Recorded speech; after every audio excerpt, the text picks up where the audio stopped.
मुझे वाकई तुमसे इसी समझदारी की तवक्को थी। मैं वाकई बहुत खुशकिस्मत हूं जो तुम मेरे साथ हो इस वक्त। ये सारे गम तुम भूल जाओगी। इतनी खुशियां तुम्हारे कदमों में लाकर रख दूंगा मैं। करीम, आपने सबके सामने कहा कि ये मेरी बीवी है। पहले तो कभी नहीं कहा आपने। सही वक्त का इंतजार कर रहा था मैं।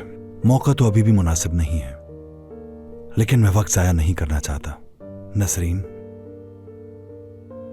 क्या तुम मुझसे शादी करोगी और मेरे साथ कदम से कदम मिलाकर इस जिंदगी के सफर में साथ चलोगी?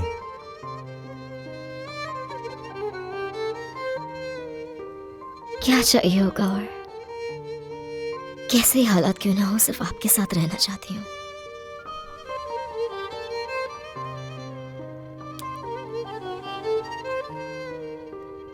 कभी भी जिंदगी में तुम्हें अकेला नहीं छोड़ूंगा, हमेशा साथ रहूंगा तुम्हारे।